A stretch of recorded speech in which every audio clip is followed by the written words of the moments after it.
Welcome to Abuse Interrupted, and today we are talking about healthy versus unhealthy relationships and also Venn diagrams. So here we go.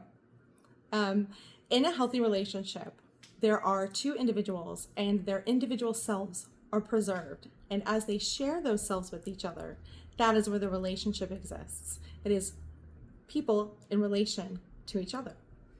In an unhealthy relationship, you may have two very individual people who don't really overlap in terms of themselves, in terms of their self, but they are doing things together. So this is where you kind of see like activity partners who have sex, very independent people, very outward focused in terms of who they are and what they're doing in life.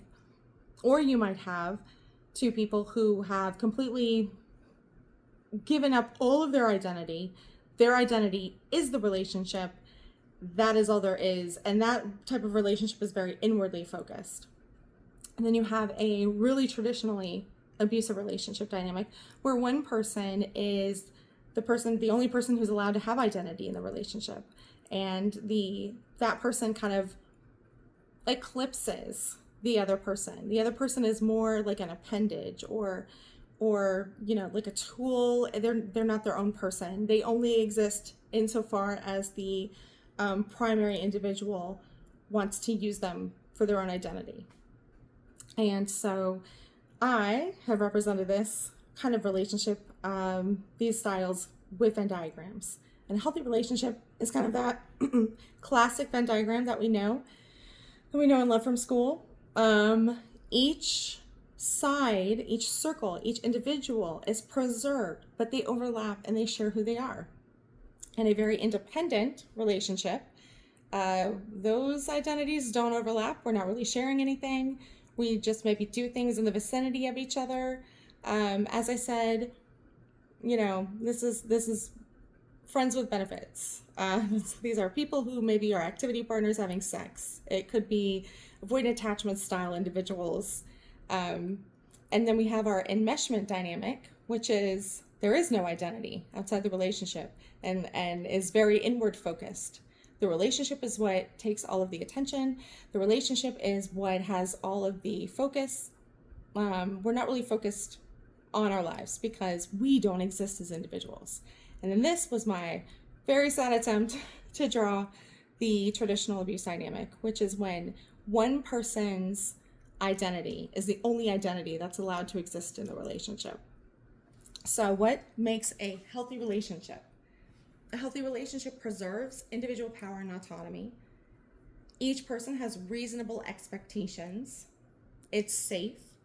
It exists in the Goldilocks zone of boundaries, which means the boundaries aren't too rigid. The boundaries aren't non-existent.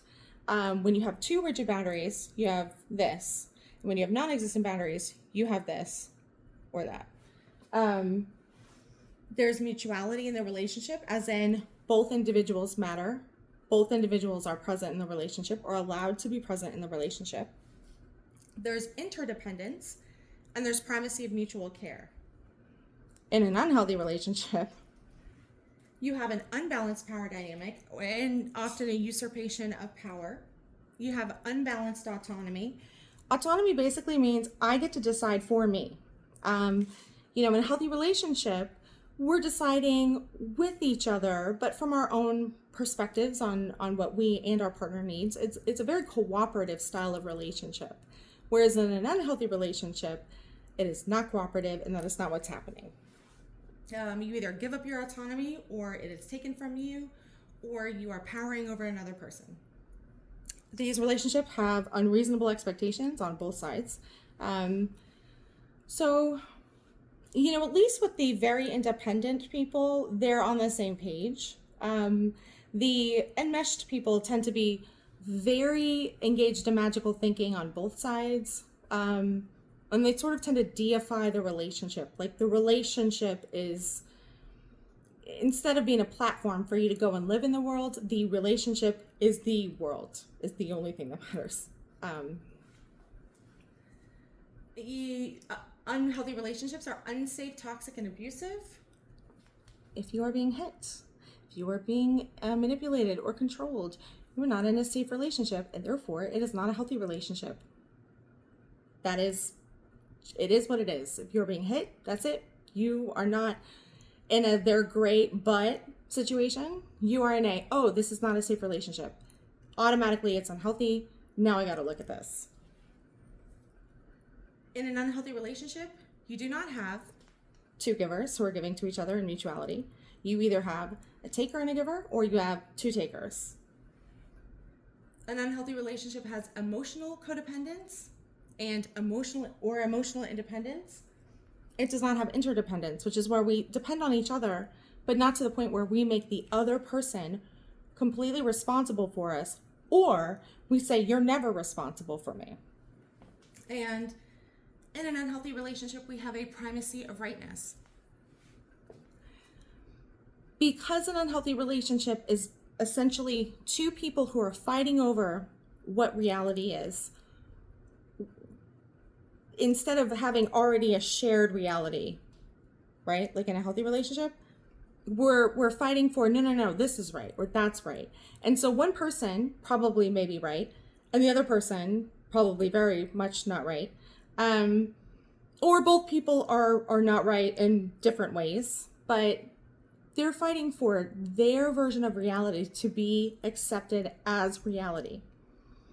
And that is why we have abuse and abuse of power. It's because there's someone who doesn't like the way reality is and doesn't want to live in that reality, and so wants to convince the other person that the emperor has no clothes, or has new clothes. So you don't have to change reality if you can change other people's perception and opinions. Anyway, hope this made sense, and I'll talk to you next time.